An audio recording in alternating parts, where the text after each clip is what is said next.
Bonjour à tous, merci d'être venus. Donc, bienvenue à cet instant métier sur le thème du commerce. Donc, comme il disait, c'est vraiment l'occasion de rencontrer des professionnels qui vont vous parler concrètement de leur métier, de ce secteur, et peut-être vous permettre de vous représenter ce que peut être ces métiers du commerce, parce qu'il y en a plusieurs qui existent.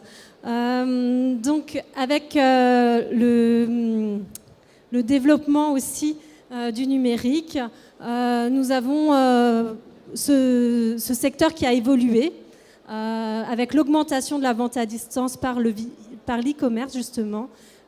Et donc ça peut ouvrir des débouchés et des perspectives en termes de mission aussi et d'emploi.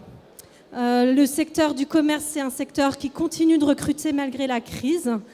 Et donc, l'offre de formation se situe beaucoup à Bac+2, Bac+3, mais les Bac+5 s'insèrent aussi assez rapidement.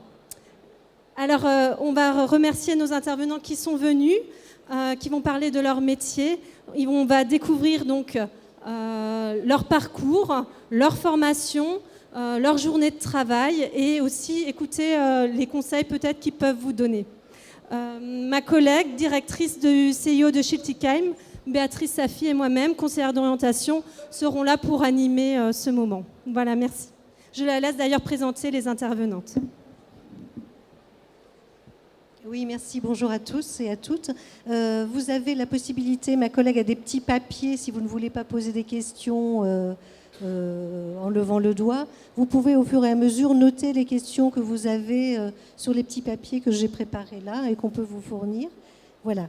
Donc cette conférence s'appelle « Le commerce dans tous ses états » parce que évidemment il y a de nombreuses manières de faire du commerce. Et donc nous avons ici sur le plateau 3 intervenantes qui vont chacune à tour de rôle vous parler de leur domaine de commerce, de leur façon de faire du commerce dans l'entreprise où ils travaillent. Donc je vais laisser la parole à Madame Violaine dos Santos Marin, qui est responsable ressources humaines chez Leclerc, donc une grande enseigne, une enseigne de grande distribution bien connue à Rive-Étoile. Donc Madame dos Santos, merci d'être là. À vous. Merci, bonjour à tous. Violaine dos Santos, j'ai été responsable ressources humaines au Centre Leclerc Rive-Étoile pendant 7 ans, depuis son ouverture. Et j'ai par la suite géré aussi le personnel du Drive situé au marché-gare à côté d'IKEA. Et enfin, une 3e structure, le Leclerc Express qui se situe au Neuhof, ce qui fait 3 structures de types différents, un hypermarché, un Drive et un supermarché. Alors pour ma part, j'ai un parcours universitaire. J'ai fait administration économique et sociale en faisant une première partie à Strasbourg, les 2 premières années, beaucoup de comptabilité, malgré tout un parcours qui est très diversifié et qui pour ça est très intéressant. Pour continuer ensuite licence et maîtrise à Nancy avec une mention ressources humaines. J'ai fait une année dans une structure un peu différente, qui est le CESI, en tant que responsable de gestion des ressources humaines, qui m'a permis de faire plusieurs stages tout au long de cette année-là. Et pour finir, j'ai fait un Master 2 en management des ressources humaines à Strasbourg, qui existe en formation initiale, mais aussi en alternance. Alors en grande distribution, vous avez de façon générale un peu toujours les mêmes postes que vous allez retrouver.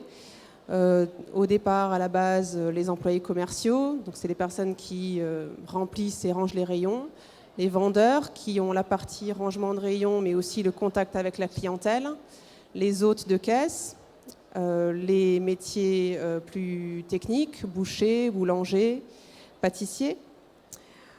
Au-dessus de ces personnes, on peut avoir des gestionnaires de rayons, des chargés de rayons, c'est des personnes qui vont gérer quelques personnes ou un petit secteur dans le magasin, qui peuvent être chapeautés par des managers de rayon.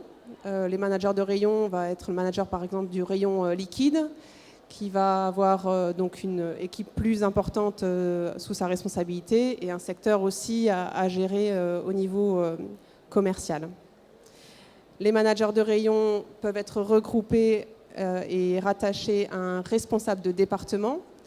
Au Leclerc Rive Étoile, par exemple, on a pu avoir 3 responsables de département, le département produits frais, le département bazar textile et le département PGC, qui est les produits de grande consommation. Ça regroupe l'épicerie, le liquide et la droguerie, hygiène, parfumerie.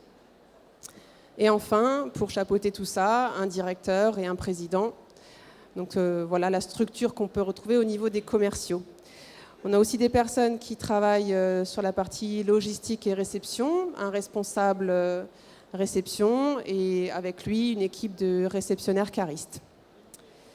Au niveau administratif, on va avoir une responsable administrative et financière appuyée par des aides comptables, une responsable ressources humaines, avec moi une assistante ressources humaines, plusieurs personnes qui vont s'occuper de tout ce qui est secrétariat et accueil, et une responsable qualité aussi.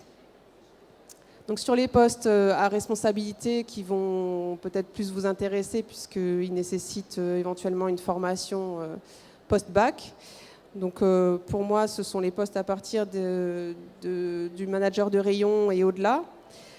Ces postes-là vont avoir des missions très diverses, mais principalement la gestion de l'organisation du rayon, donc où placer les produits, comment les mettre en forme ou les réorganiser pour donner du dynamisme au rayon.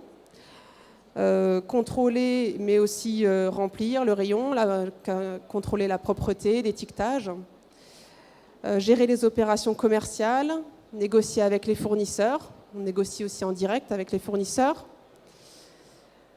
gérer les commandes. Là, ça va dépendre aussi de la structure dans laquelle vous travaillez, mais effectivement, ça peut être quelque chose d'intéressant de gérer le rayon de A à Z. Le management d'équipe, évidemment. Alors, selon le secteur, ça va représenter quelques personnes, ou 10, 15, 20 personnes, jusqu'à une quarantaine pour le secteur caisse chez nous.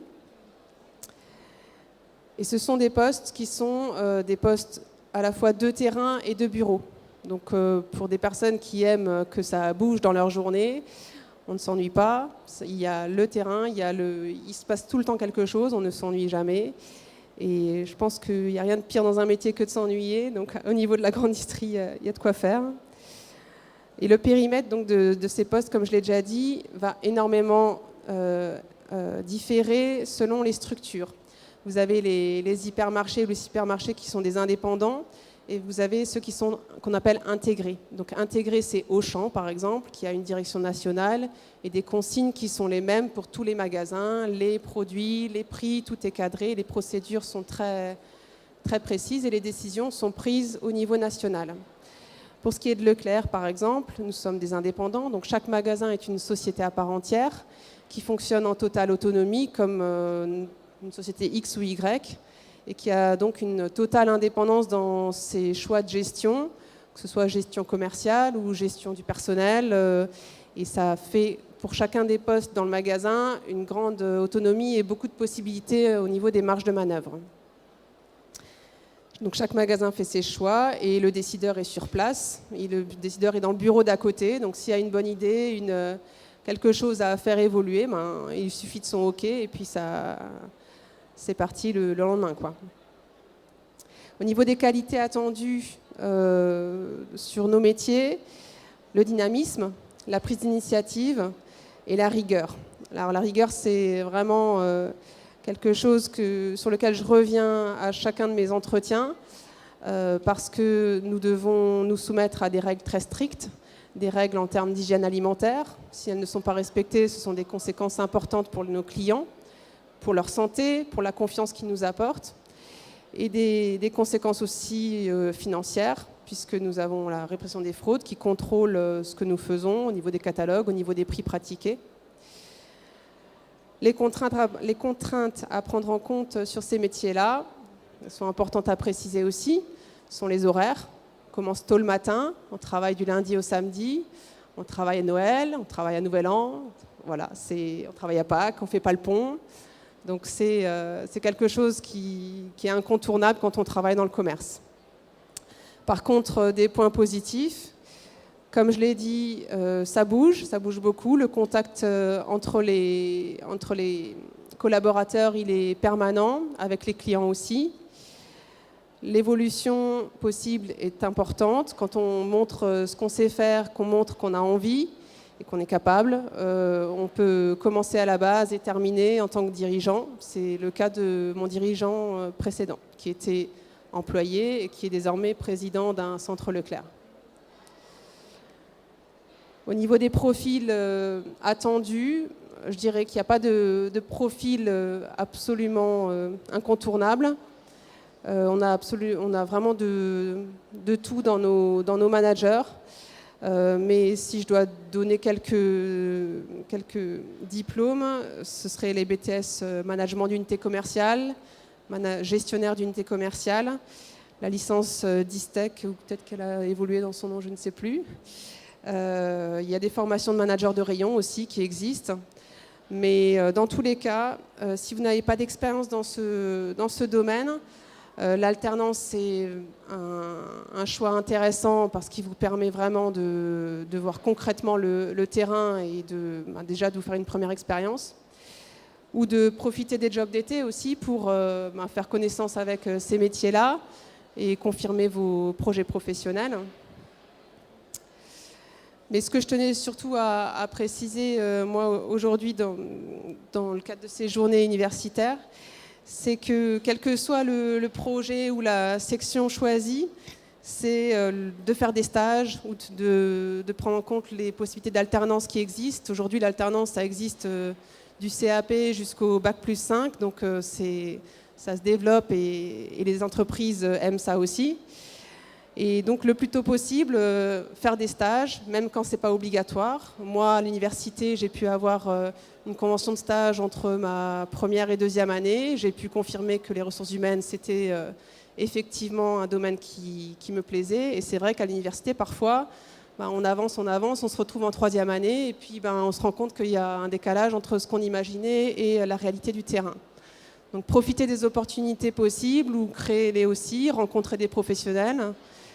D'une part, donc, vous aurez confirmé votre projet. D'autre part, vous aurez beaucoup plus de facilité à suivre les cours parce que ce que vous allez voir en cours, ça va vous parler. Vous allez beaucoup mieux le retenir aussi. Et en troisième lieu, vous commencez déjà à étoffer votre CV, vous montrez que vous êtes motivé, que vous savez prendre des initiatives et quel que soit le domaine, que ce soit Leclerc ou ailleurs, ce sera toujours apprécié. Voilà. Madame Dos Santos, merci. Je crois que ça a été très complet. Peut-être, donc, si je résume, il faut être dynamique. C'est peut-être une qualité, la qualité première. Dynamique, investi. Vous n'avez rien dit, Madame Dos Santos, sur les langues. Est-ce que les langues, c'est un plus dans la grande distribution ou est-ce que c'est souhaité? Alors, c'est pas du tout, on va pas dire que c'est un élément déterminant. Tout ce qui est des gestions de rayons, éventuellement l'allemand, mais voilà, mais ça va être plus sur la partie accueil, effectivement, que les langues étrangères vont être un plus, mais c'est pas l'élément déterminant chez nous aujourd'hui. Je vous propose de garder les questions pour la fin à chacune des intervenantes. Et je vais passer la parole à Madame Margogne, Séverine Margogne, qui travaille chez Eline. Elle va vous expliquer qu'est-ce que fait l'entreprise Eline. Alors, c'est pas Hellline, les lignes de l'enfer, c'est Eline. Pardon, excusez-moi, Eline. Donc Eline, c'est normal si ça vous parle pas. Vous êtes des jeunes. Eline, c'est une société de vente à distance de prêt-à-porter et décoration haut de gamme, plutôt pour vos mamans. D'accord ? On habille la femme active de 45 ans et plus. Donc c'est normal que vous ne connaissiez pas. Par contre, je vous invite à aller regarder sur vos smartphones www.eline.fr et vous allez voir qu'on fait du prêt-à-porter très sympa et surtout des articles de décoration vraiment, vraiment chouettes aussi. Donc moi, je suis la responsable relations clients de la société. Je gère un centre d'appel. J'ai un parcours un peu atypique dans la mesure où j'ai commencé par faire une fac de droit, en AES aussi, mais c'était trop éloigné, à mon sens, du monde du travail. Donc j'ai décidé de faire un BTS Action commerciale en alternance. Et là, ça m'a donné d'autres opportunités. Vous venez de parler de l'alternance, je rebondis là-dessus. J'ai pu me faire effectivement des expériences dans différentes sociétés comme Xerox, par exemple. Je travaillais pour Alcatel aussi. Et je suis arrivée ensuite chez Eline il y a 8 ans. Le fil conducteur de tout ça, ça a été mon sens du commerce, du contact, d'avoir envie de rencontrer des gens et d'apprendre des choses. Pour moi, le commerce, si vous vous dirigez dans cette voie-là, il faut aimer les gens. Il faut aimer les regarder, il faut avoir envie de rentrer en contact avec eux, il faut être curieux, il faut être investi. Si globalement, ça ne vous intéresse pas de rencontrer d'autres personnes, de créer du contact et du lien, il faut faire autre chose. Il faut faire de la comptabilité, par exemple. Ça peut être une idée. Mais le commerce, c'est un métier de contact. Donc, ce qui implique tout un tas de prérequis pour pouvoir travailler dans ce domaine-là.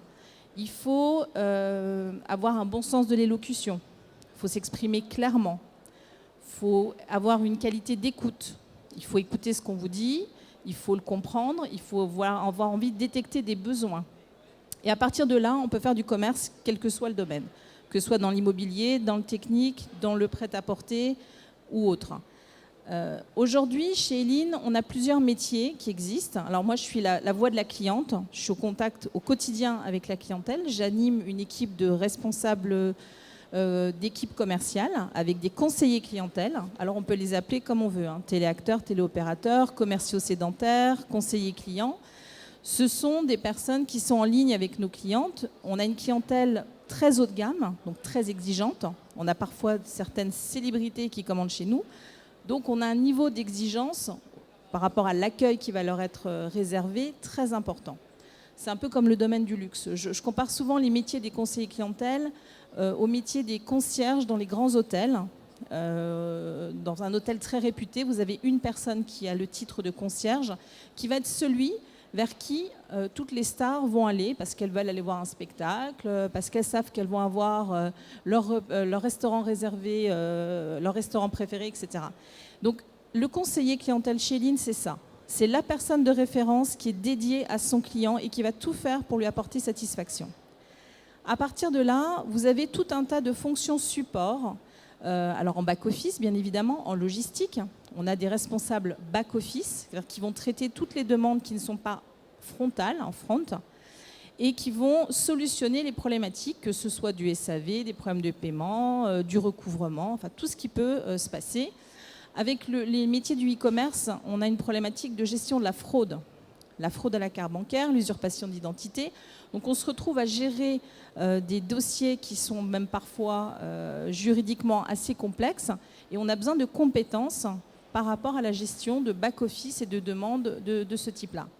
On a également toute l'animation de notre site e-commerce. Donc le site en question, tout ce qui est vente à distance, en réalité, ça devrait s'appeler vente sans distance. Parce qu'on essaye au maximum de réduire la distance entre nos clients et le site. Il n'y a pas de magasin, il n'y a pas de boutique, il n'y a pas de vendeur en frontal. Donc il faut créer ce lien avec nos clients. Comment est-ce qu'on va faire pour créer du lien ? Il y a plusieurs techniques. Il y a les réseaux sociaux. Aujourd'hui, je pense que vous êtes assez à l'aise avec tout ce qui est Instagram, par exemple, Facebook, Snapchat, etc. Derrière tout ça, il y a une logique qui est différente, il y a un usage qui est différent, mais on a des clients. Donc, par exemple, Eline se trouve sur un compte Instagram. Vous allez me dire, Instagram, c'est pour les jeunes. Les mémés, elles ne vont pas aller sur Instagram. Eh bien, détrompez-vous, on a énormément de nos clientes qui adorent poster des photos d'elles habillées en Eline ou un élément de décoration. Si vous faites un petit tour sur la page Facebook d'Eline, alors on n'a pas énormément de followers, mais on en a quand même pas mal pour une petite enseigne comme la nôtre. Et ce qui est surtout frappant, c'est que vous allez sentir l'intérêt que les clientes ont par rapport à nos produits. Elles vont nous dire ce qui leur plaît, ce qui leur plaît pas, comment est le nouveau catalogue, pourquoi cette robe, finalement, la taille n'était pas géniale, etc. Donc on a aussi une fonction de réponse et d'animation de ces réseaux sociaux. Alors on peut appeler ça community manager. On peut appeler ça conseiller client dédié aux médias sociaux, comme on veut. La dénomination importe peu. L'essentiel, c'est qu'on va avoir besoin de quelqu'un qui a un vrai sens client, qui connaissent les outils et qui soient capables de répondre de la bonne façon à ses clientes par rapport au canal choisi. On ne répond pas à une cliente au téléphone, par courrier ou par mail de la même façon, encore moins par chat. Aujourd'hui, tous ces canaux, on les utilise dans la vente à distance. Donc il faut être capable de maîtriser, je vous parlais des locutions, de la maîtrise du français préalablement dans le commerce, mais c'est surtout valable quand on fait du commerce à distance. Il faut être capable de s'exprimer très correctement et surtout à l'écrit. Donc j'insiste sur ce point parce que ça paraît pas forcément évident. Souvent on me dit au téléphone, on n'a pas besoin de savoir écrire. Bah écoutez, si. Parce que quand un client vous demande une confirmation par mail de ce que vous venez de lui dire, bah, il vaut mieux savoir mettre les S quand il y en a besoin, parce qu'une clientèle haut de gamme ne vous pardonne rien, et surtout pas un S qui manque. Donc la maîtrise du français, c'est essentiel. Alors, je ne vous ai pas parlé du goût du challenge, mais effectivement, il faut avoir aussi le goût de vendre. Et vendre à distance, c'est encore plus difficile. Donc, créer un document marketing qui va pouvoir vous permettre d'acquérir de nouveaux clients, de les capter, de les faire venir sur le site, de transformer l'essai. Donc, tous ces métiers support, il y en a une flopée. Hein. C'est des web marketing, c'est du e-commerce, de la gestion commerciale, d'e-commerce, etc. Les dénominations n'importent peu. Ce qui compte, c'est de savoir capter l'attention du client et de transformer l'essai. Que ce soit en face à face, que ce soit au téléphone ou que ce soit à travers le site ou la page Facebook ou le reste. Donc, il faut avoir envie de vendre, un goût du challenge. Il faut aimer se dépasser. C'est un métier dans lequel il n'y a pas d'horaire. Le commerce d'une façon générale, que ce soit au téléphone ou que ce soit dans les fonctions support, on a des horaires qui sont décalés. Nos clientes nous écrivent par mail jour et nuit. Donc il faut être capable de leur répondre rapidement. Quand vous envoyez un mail à quelqu'un, vous attendez une réponse rapide. Si ça vient 2 jours plus tard, ce n'est pas comme un courrier. Donc on a des taux de réponse qui sont calculés et qui vont conditionner la bonne relation ou la fidélisation de la cliente par la suite. Pour en finir, dans notre domaine, en tout cas chez Eline, on n'a pas de prérequis au niveau des diplômes. Je dis souvent qu'on cherche des cerveaux avant d'avoir des CV. Le parcours est intéressant, quel que soit le parcours que vous avez fait. Ce qui va primer, c'est les aptitudes que vous allez pouvoir mettre en avant et comment vous allez pouvoir les exercer au sein des lignes. Il faut être créatif, il faut avoir envie de vendre, il faut savoir se remettre en question, il faut supporter la pression, parce que quand je vous dis que c'est une clientèle exigeante, ça veut dire qu'elle exerce énormément de pression. Une cliente insatisfaite, je crois qu'il n'y a rien de pire. Une femme qui attend sa robe pour aller à une soirée et qui l'a pas reçue dans les temps, vous imaginez même pas les dégâts que ça peut avoir sur la relation future. Il est beaucoup plus difficile de maintenir une cliente chez soi, quelle que soit l'enseigne, que d'en acquérir de nouvelles. Est-ce que vous savez quel est le motif premier pour qu'une cliente cesse d'être cliente quelque part, que ce soit dans une boutique, dans la grande distribution ou sur un site e-commerce? Est-ce que vous avez une idée? Alors, on peut me dire, effectivement, elle n'a pas été satisfaite, le produit n'était pas là dans les temps, était défectueux, la commerciale ou la personne qu'elle a eue en ligne était désagréable. Tout ça, ce sont des raisons acceptables. Mais dans 65% des cas, les clients cessent d'être clients à cause de l'indifférence. L'indifférence. Quelqu'un, je pense que ça vous est déjà arrivé de rentrer dans une boutique, puis personne ne vous regarde. On vous jette pas un regard, on ne vous dit pas forcément bonjour ou alors un bonjour du coin des lèvres. Ça va vous provoquer certainement un peu d'agacement, voire même l'envie de tourner les talons et d'aller chez le voisin. Sur un site distant, c'est pareil. L'indifférence, avoir un courrier type, un mail type, avoir quelqu'un au téléphone qui vous annonce quelque chose sans âme, qui va répéter 10 fois la même chose, ou par exemple vous avez un problème avec votre box, vous appelez, on vous dit est-ce que vous avez redémarré la box? Il n'y a rien de pire que d'avoir un message robotisé. Aujourd'hui dans le commerce et dans le e-commerce, c'est ça. L'indifférence, on essaie de lutter contre à travers tous les outils dont on dispose, que ce soit les mails, on essaie de les personnaliser au maximum. Ça veut dire que pour être capable de faire ça, il faut bien connaître son client, il faut avoir bien compris sa demande, son besoin, ses attentes. Et donc, pour moi, aujourd'hui, pour exercer une fonction, quelle que soit la fonction, support ou non, de commerce et de e-commerce, il faut être curieux et savoir anticiper certaines demandes. Voilà. Je pense que je vais passer la parole à ma collègue. Si vous avez d'autres questions, n'hésitez pas, mais je pourrais continuer encore un petit moment à vous parler de mon boulot. Donc, un domaine passionnant, comme vous le voyez, hein, et où le client, même si physiquement il n'est pas là, il est quand même très très présent. Voilà. Vous aurez l'occasion de poser des questions tout à l'heure à Madame Margogne. Et je vais céder la parole à Madame Anne Savio, qui est chargée de recrutement et développement ressources humaines au Crédit Agricole. Donc du commerce dans un autre domaine, puisque c'est le domaine de la banque. Madame Savio, à vous. Bonjour à tous. Donc Anne Savio, Crédit Agricole Alsace-Vosges. Donc le Crédit Agricole Alsace-Vosges fait partie du groupe Crédit Agricole. Donc 39 caisses régionales réparties sur tout le territoire français. Aujourd'hui, un des premiers recruteurs au niveau national. Donc à titre d'exemple, le Crédit Agricole Alsace-Vosges a recruté en 2014 212 personnes sur donc tout les départements de Bas-Rhin, Haut-Rhin et Vosges. Et pour l'année dernière, on était à 150 personnes et on a les mêmes prévisions pour cette année. Donc je vais vous décrire un petit peu mon parcours. Donc au départ, j'ai aussi commencé par AES, hein, comme tout le monde. C'est un hasard. Et très vite, je me suis rendu compte qu'effectivement, ce n'était pas suffisamment concret pour moi. Donc, je me suis redirigée vers un BTS Action Commerciale en alternance en banque déjà. Hein. Donc, pendant 2 ans, j'ai pu effectivement travailler sur de la gestion de portefeuille, apprendre des méthodes de vente, faire des actions commerciales. Et tout était déjà très, très concret pour moi. Donc, à l'issue de ce BTS, j'ai été recrutée directement par le Crédit Agricole Alsace-Vosges. À l'époque, c'était Crédit Agricole Alsace. Et donc, j'ai commencé par un métier d'attaché de clientèle. Donc, une partie gestion de l'accueil, une partie développement de portefeuille. Rapidement, j'ai pu évoluer sur un métier de conseiller particulier, puis conseiller en gestion de patrimoine. Et pour terminer, responsable de points de vente en réseau. En 2014, j'ai eu la chance de pouvoir rejoindre les ressources humaines, où on me demandait de mettre à profit toute ma connaissance réseau pour effectivement pouvoir recruter nos nouveaux collaborateurs.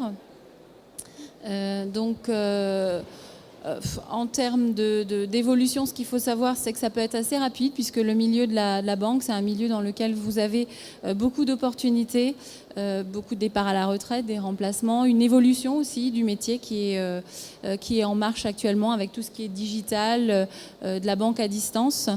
Voilà, donc il y a effectivement des perspectives d'évolution qui sont importantes et dans des domaines tout à fait différents, puisque effectivement on peut travailler sur des métiers plutôt commerciaux, faire du management en agence ou sur des fonctions support, et également pouvoir se spécialiser dans d'autres domaines, comme moi aujourd'hui, ça va faire presque 2 ans que je suis sur le recrutement. Alors en termes de niveau de diplôme, la banque, c'est un métier aujourd'hui qui demande de plus en plus d'expertise. Donc en termes de niveau de diplôme, on est sur des recrutements niveau licence, Bac plus 3, Bac plus 2 avec de l'expérience commerciale, une expérience commerciale significative. Et on recrute également sur des niveaux master, master 2, alors spécialisés dans la banque finance ou dans des masters conseillers en gestion de patrimoine, conseillers pro. Donc de plus en plus, on se dirige vers ces niveaux de diplôme.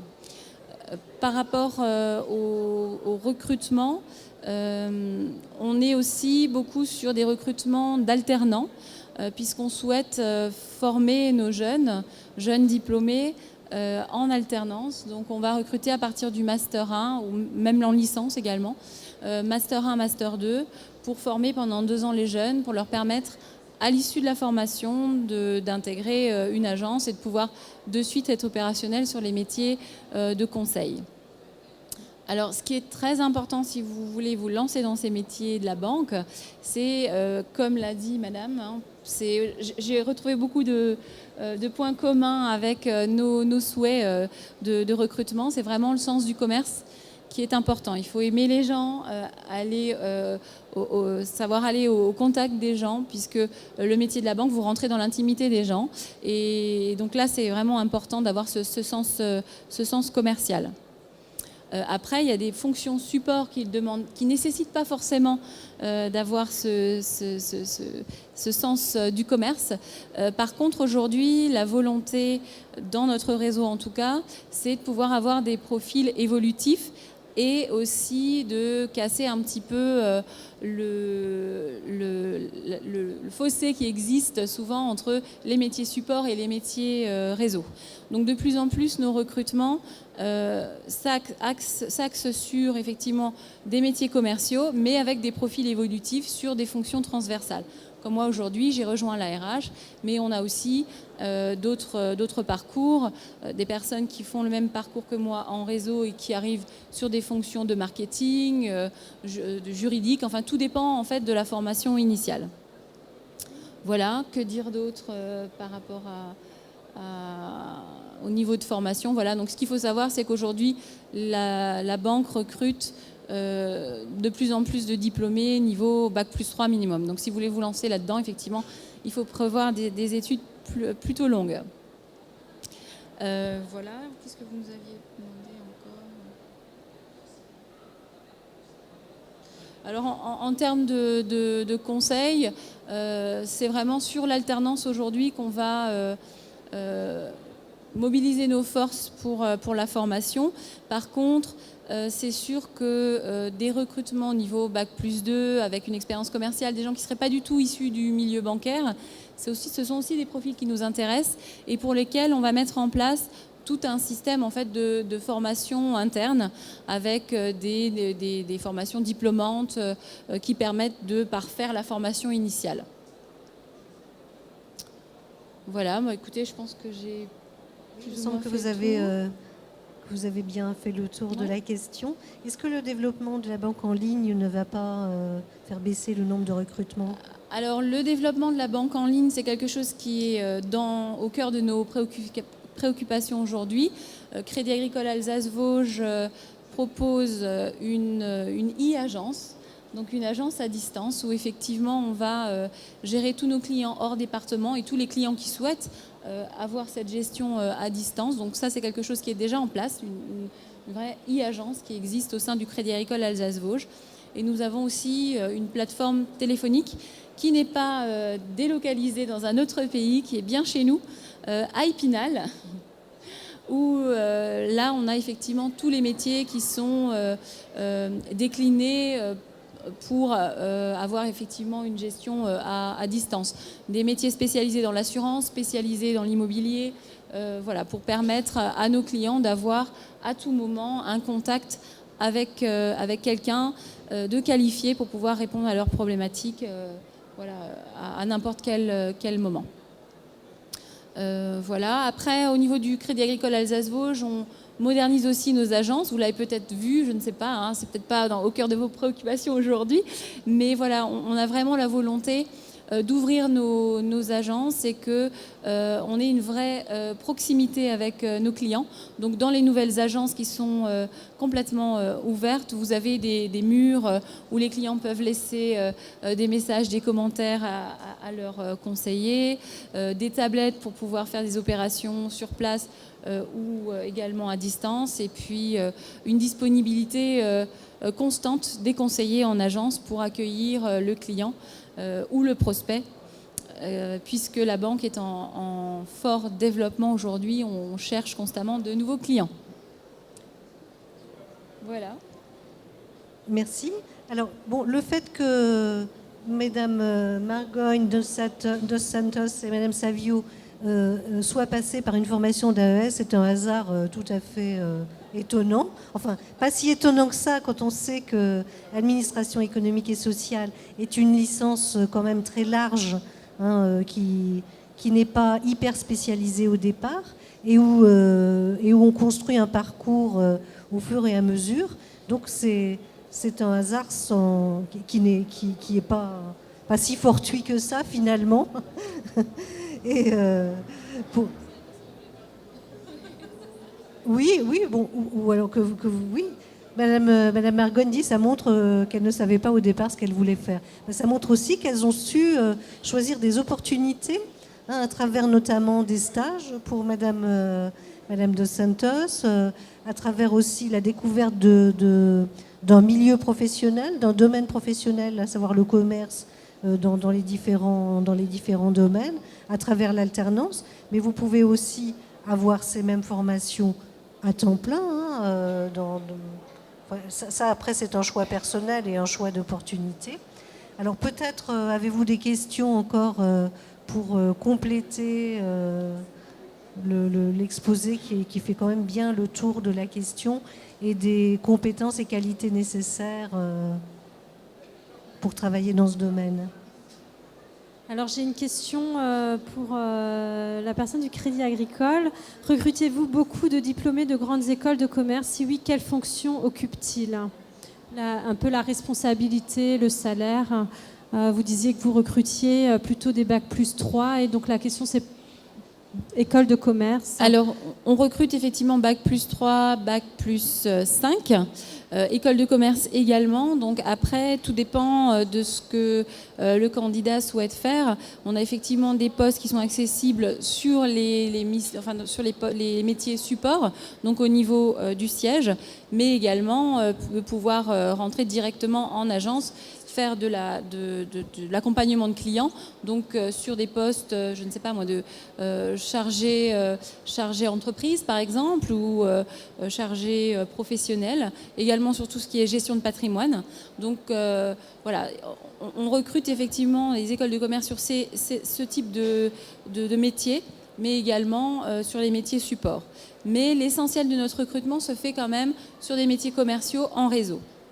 Donc, effectivement, les grandes écoles, à un moment donné, il faut accepter de passer par des postes en rapport avec la clientèle avant de pouvoir accéder à des postes plus sur des métiers support, quoi, en fait. Comment ? Alors, la rémunération, ça, c'est toujours en fonction du candidat. En termes de fourchette, c'est un peu compliqué, mais sur les métiers de chargé d'entreprise, par exemple, ou les chargés pro, on est sur une fourchette de 35-40 à peu près. 1 000 € bruts par an. Voilà, merci.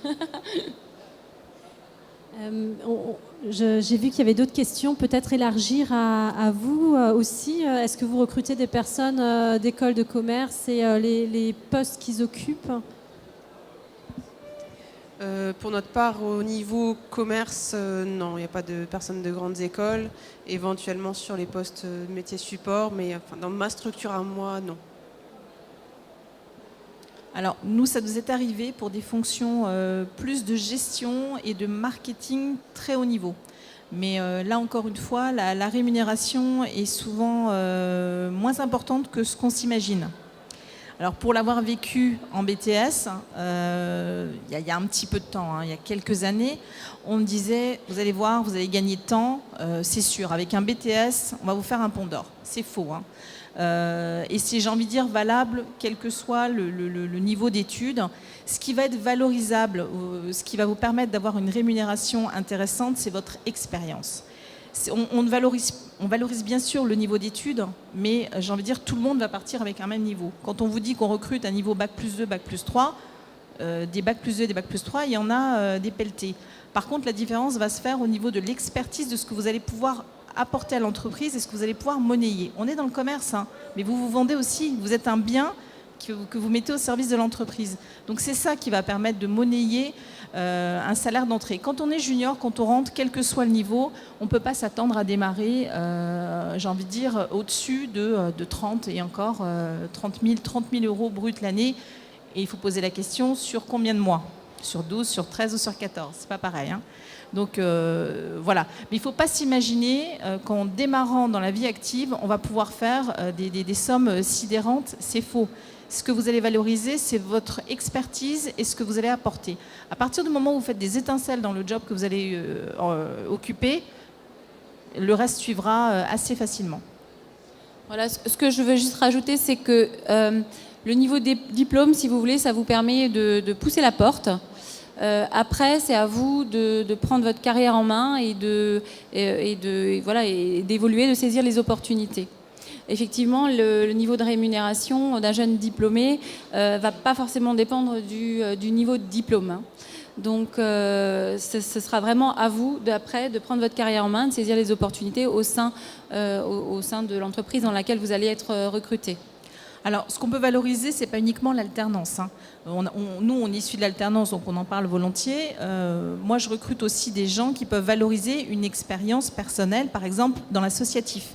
Quelqu'un qui a été président d'une association, qui a animé des séminaires, qui a pu mettre en place un site internet, qui peut valoriser son expérience même à titre personnel, ça c'est quelque chose qui compte. Donc il n'y a pas uniquement les stages, l'alternance, c'est aussi ce que vous apportez en tant que personne, surtout dans des métiers à vocation commerciale. On est sur de la relation, sur de l'humain. J'ai eu l'occasion il y a quelques semaines d'échanger avec quelqu'un qui travaille dans les crèches, donc l'accueil des enfants. Et quand elle expliquait en quoi consistait le métier d'auxiliaire de puériculture, d'accueil d'enfants, je me suis dit, mais en fait, c'est exactement la même chose que dans le commerce. Il faut être là, il faut avoir une posture, il faut avoir envie, il faut être patient, il faut être à l'écoute, il faut être curieux, exactement comme on peut l'être quand on est professeur des écoles ou quand on est amené à s'occuper d'enfants. Sauf que là, il s'agit de clients et qu'il y a un petit côté challenging qui est un petit peu plus amusant. Mais les qualités fondamentales de ce que vous êtes aujourd'hui, c'est ça qui va vous permettre d'accéder à des fonctions commerciales, quel que soit le domaine, que ce soit la banque, l'industrie, la grande distribution, la santé, peu importe. On est toujours dans cette voie-là. Est-ce que vous avez d'autres questions ? Merci. Oui, il y avait une question là. Bonjour. En fait, je voudrais faire un IUT en technique de commercialisation l'année prochaine et en alternance. Et je me demandais si vos entreprises étaient intéressées par ce profil ces profils en fait. Alors, un DUT, c'est ça ? Oui, un DUT de technique de commercialisation. D'accord. Alors, nous, aujourd'hui, on recrute nos alternants à partir de la licence. C'est-à-dire qu'effectivement, si vous faites votre DUT en initial, à partir de la licence, on peut vous proposer une alternance sur une licence pro, banque, assurance, par exemple. Maintenant, l'alternance en DUT, aujourd'hui, dans les banques, c'est de plus en plus rare. On a encore certaines enseignes qui prennent des niveaux Bac plus 2 à former, mais ça se raréfie nettement.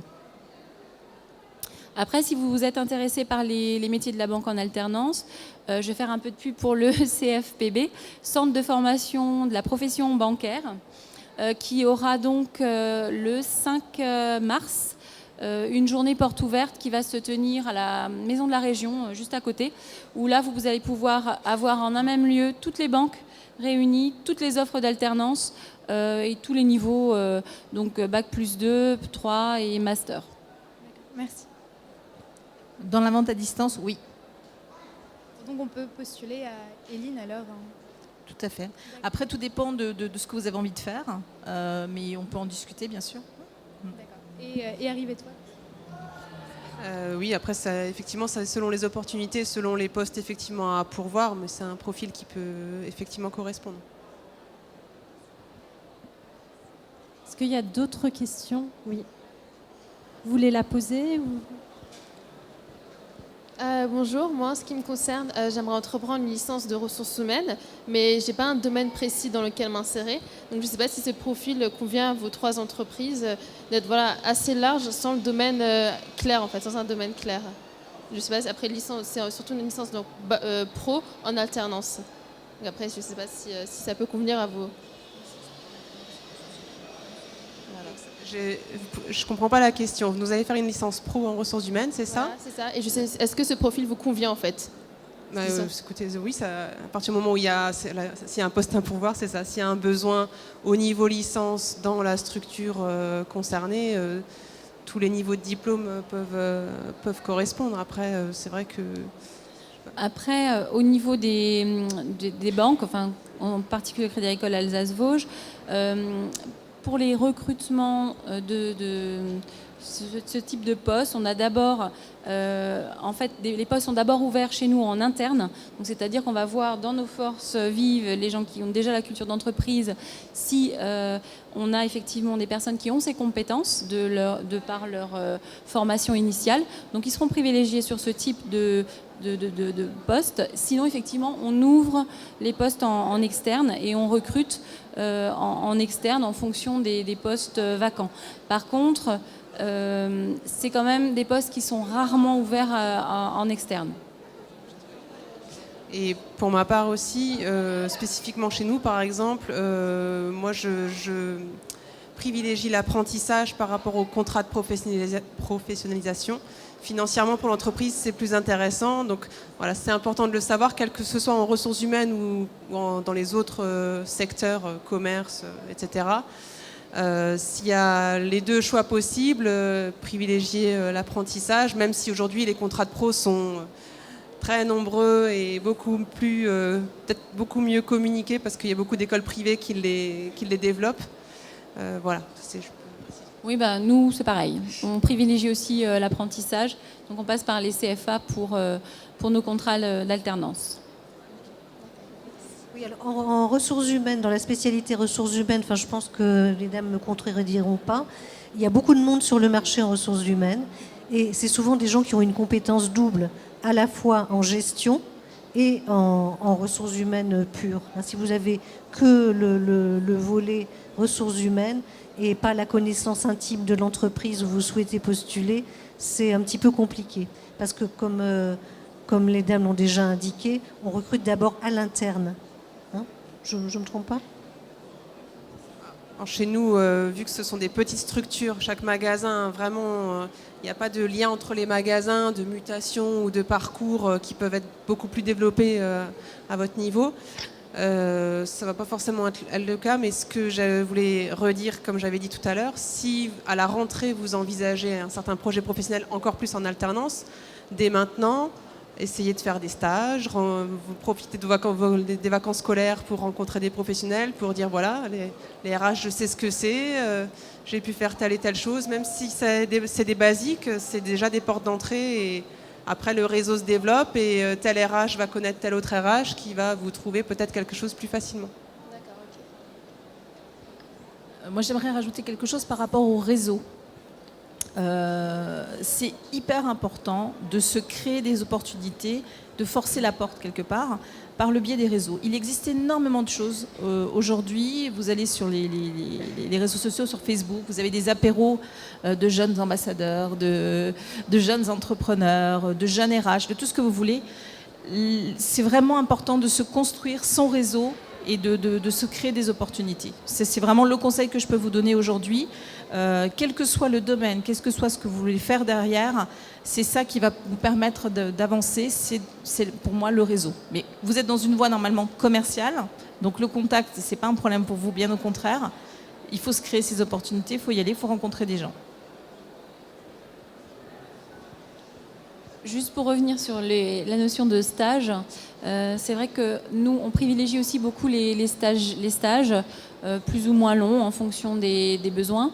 On a recruté une centaine de stagiaires l'année dernière et donc ça va être pareil pour cette année, puisque pour nous, c'est vraiment un vivier pour l'alternance, mais aussi pour le recrutement. Et ça permet d'évaluer aussi le savoir-être. C'est un concept dont on parle beaucoup en entreprise. Le savoir-être, ça passe par la posture, ce que vous dégagez, le fait d'être à l'heure, le fait d'être fiable, le fait d'être rigoureux. Et toutes ces qualités, on ne peut les envisager, les appréhender que dans le contexte professionnel. C'est pour ça qu'aujourd'hui, les entreprises ont besoin de stages, d'alternance, pour pouvoir appréhender tout ça. Vous pouvez avoir un CV fantastique, avoir fait les plus grandes écoles. Si vous êtes considéré par votre employeur comme quelqu'un de peu fiable, avec un savoir-être qui n'est pas à la hauteur de ses attentes, ça va être un frein, quel que soit le domaine d'activité. Merci. Il y avait une autre question ici. Bonjour, donc pour ma part, je suis titulaire d'un BTS Commerce International. Et donc en fait, je souhaitais me tourner vers la formation donc, proposée par la CCI, Management International et Marketing. Et du coup, je souhaitais, alors j'ai entendu qu'on pouvait effectivement la faire en initiale, mais également en alternance. Et en fait, à côté de ça, on va dire que j'ai toujours eu la fibre assez artistique.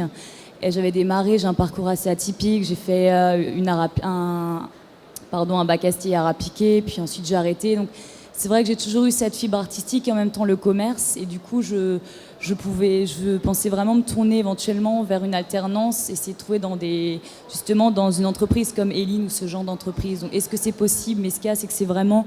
Donc dans le cadre de mon BTS, j'ai fait un stage de 90 jours aux États-Unis dans une entreprise de design. Donc j'aime vraiment le commerce, mais à l'international et la pratique des langues. Donc justement, est-ce qu'il y a des possibilités, pareil, d'alternance justement? Alors, il y en a, mais il faut qu'il y ait des postes. Pareil, voilà. Voilà. On est aujourd'hui une structure de moins de 50 salariés. Donc, on a des gens de votre profil qui sont déjà en poste.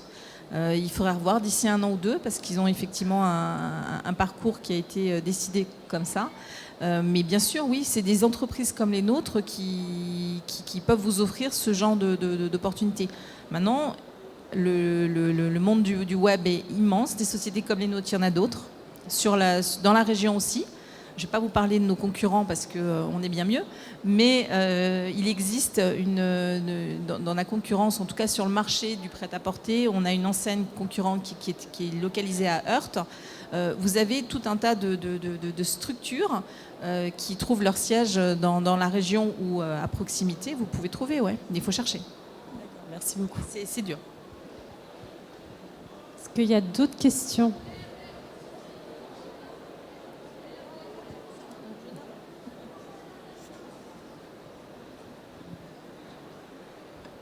Alors bonjour, j'avais une question en fait par rapport pour l'orientation en fait, genre une école de commerce, en banque surtout. Quand on fait une école de commerce ou quand on fait une admission post-bac ou genre DUT ou je sais pas quoi, est-ce qu'on gravit les échelons différemment ou est-ce que c'est la même chose pour tout le monde en fait?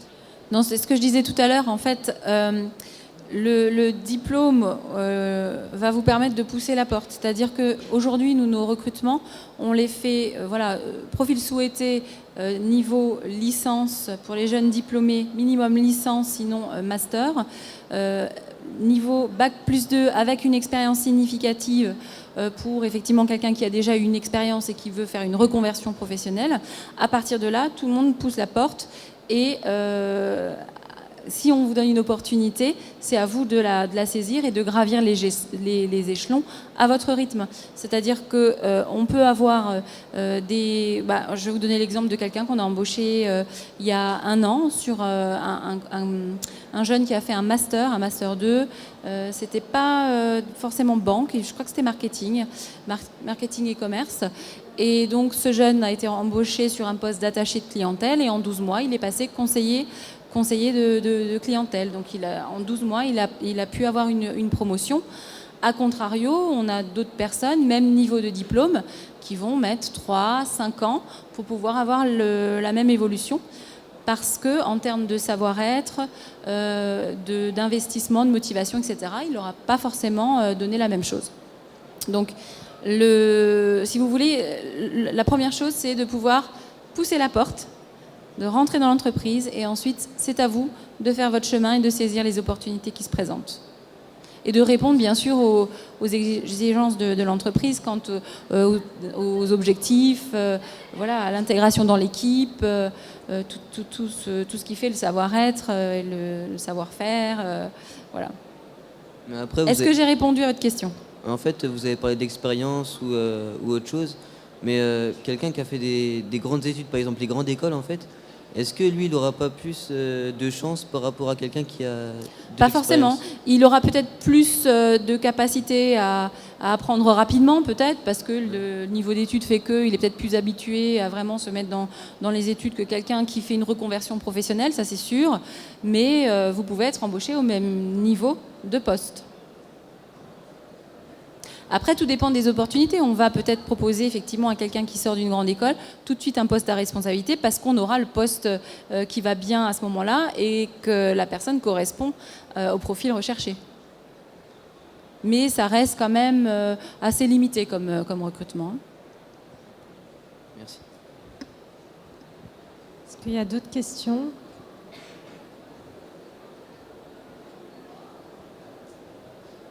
Moi, j'aurais une question pour vous trois, parce que vous disiez il y a un certain savoir-être à avoir et certaines compétences à avoir. Quand vous aviez commencé vos études, est-ce que vous aviez déjà cette personnalité-là, vous aviez déjà ces compétences-là et ce savoir-être-là, ou est-ce que vous pouvez dire que vous avez aussi évolué avec votre formation ? Peut-être ça peut vous intéresser aussi, si vous êtes intéressé par le commerce. Alors, oui, moi je pense que effectivement intrinsèquement, j'ai toujours été très curieuse. Donc ça, c'est mon grand point fort. Par contre, au niveau du savoir-être, je l'ai appris, on va dire, à mes dépens par les petits boulots que j'ai pu faire quand j'étais étudiante. Donc, par exemple, j'ai fait du télémarketing. Mais à l'ancienne, hein, il y a 20 ans, comme on voit à la télé, avec le méchant superviseur qui donne des coups, et puis on n'a pas le droit de se lever pour aller faire pipi, et puis on nous crie dessus, et puis voilà. Donc pour moi, le premier contact avec le monde professionnel a été très violent, parce que je me suis dit, mon Dieu, moi je vivais dans le monde des bisounours, hein, on était à la fac, c'était cool, on était entre potes, et tout d'un coup, je me suis confrontée à un niveau d'exigence, un niveau de challenge, où on exigeait de nous d'être parfaits. Donc ça a été un petit peu difficile, mais je me suis accrochée. Et ça, c'est aussi quelque chose d'intrinsèque, c'est-à-dire que j'ai du mal à m'avouer vaincue facilement. Et là, je me suis rendu compte que finalement, c'était finalement une bonne école, comme peut l'être n'importe quel job que vous pouvez faire aujourd'hui. Je prends l'exemple de McDo. McDo, c'est un boulot alimentaire, mais on va vous former, on va vous inculquer de haute force des valeurs, des choses comme être à l'heure, dire bonjour, être souriant, etc. Et tout ça, c'est des petits automatismes qui vont rester et qui vont vous permettre d'avancer. Je pense que la première chose, c'est d'avoir envie, ce que je disais au préalable, de rentrer en contact avec les gens, d'apprendre et d'être curieux. Et c'est valable quel que soit le domaine. Après, c'est vrai que l'expérience se fait au gré des rencontres. Il y a une part de chance dans tout ça. Mais pour ma part, je suis restée la même, en grande partie. D'accord. Je pense qu'effectivement, on évolue beaucoup au fur et à mesure de ces expériences. On a les mêmes peut-être qualités de départ, mais on prend confiance déjà. Et ça, c'est vrai que c'est peut-être important pour des jeunes qui débutent leur vie active, qui doutent beaucoup d'eux-mêmes, qui se posent beaucoup de questions. Et chaque expérience permet de confirmer, tiens, j'ai su faire ça. Surtout, j'ai apporté satisfaction à mes responsables de stage, à mes employeurs, et du coup on arrive à l'entretien suivant regonflé de confiance pour encore évoluer ensuite. Merci. Oui, peut-être au fur et à mesure de vos expériences, vous allez découvrir que vous avez des qualités que vous ne soupçonniez pas, hein, ou que vous ne saviez pas nommer forcément. Et également peut-être, quand vous sortez d'un diplôme, jeune homme, là vous dites grande école, DUT, BTS, celui qui sort d'une grande école, il est quand même mieux que celui qui sort d'un DUT. Il a des bases, pour s'insérer dans l'entreprise et pour évoluer dans l'entreprise. Mais il ne faut pas, lorsque vous sortez avec votre diplôme, vous imaginez que vous savez tout. C'est là que tout commence justement, hein. Et c'est une question davantage de curiosité, le disaient les dames qui sont autour de moi, mais aussi d'attitude que vous aurez, hein.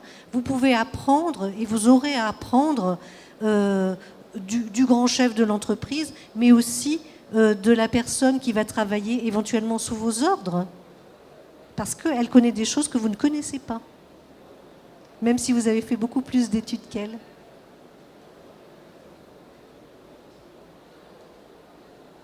D'autres questions, peut-être, Madame Savio ? Oui, vous vouliez rebondir, oui.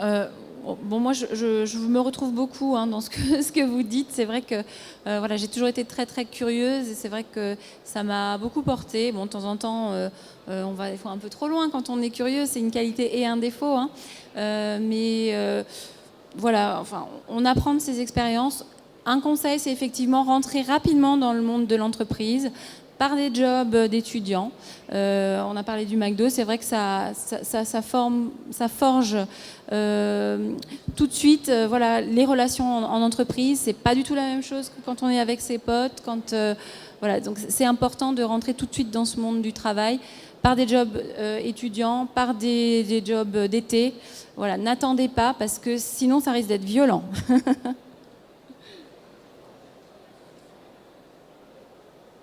Voilà, peut-être